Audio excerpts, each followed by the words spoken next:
चरण अनुरागा।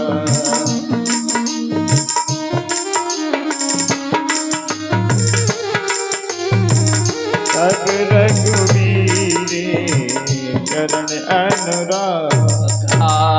बिन सत्संग विवेक न होई, बिन सत्संग विवेक न होई।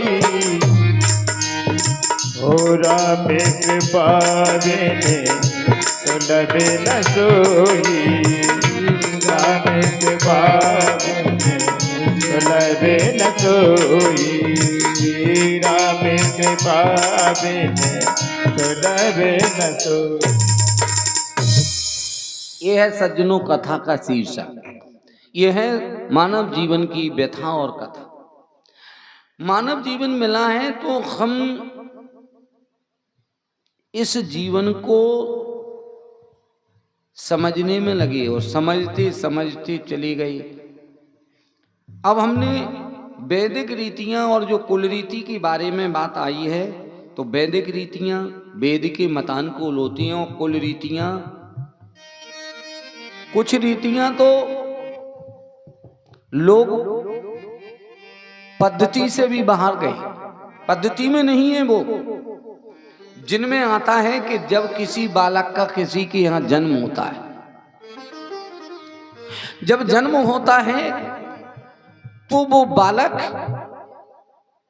संस्कार, जो गर्भ से संस्कार होते हैं, इन संस्कारों की संख्या है कितनी? 16 है।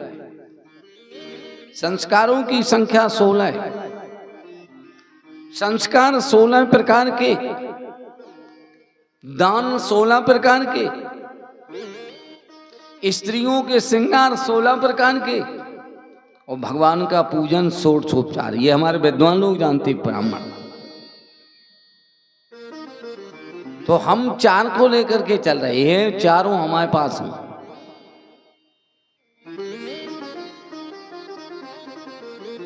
स्त्री के बिना मनुष्य का जीवन अधूरा है और स्त्री का जीवन पुरुष के बिना अधूरा है। एक दूसरे के पूरक है, लेकिन इनकी पूर्ति कैसे हो, इसी के लिए तो हमें भगवान की जरूरत है।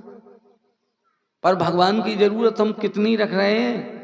जब कोई संकट आ जाए, विपत्ति आ जाए, तब हम भगवान की शरण में जाते हैं और क्या कहते हैं, महाराज बहुत बड़ा संकट है, बस आप दूर कीजिए, संकट को दूर कीजिए। तो भगवान की शरण में पहुंच गए। भगवान ने कहा ये घबरा रहा है, इसलिए इस व्यक्ति को अब घबराहट से दूर कर दो।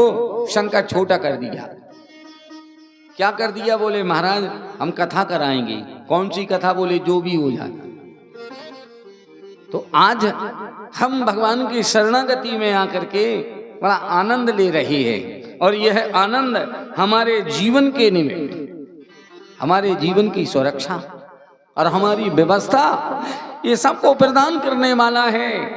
तो भगवान कहते हैं कि उसी समय, भगवान ने उसी समय जब शंकर जी से कहा आप तो बस भजन करो, तो भजन में लग गए शंकर जी।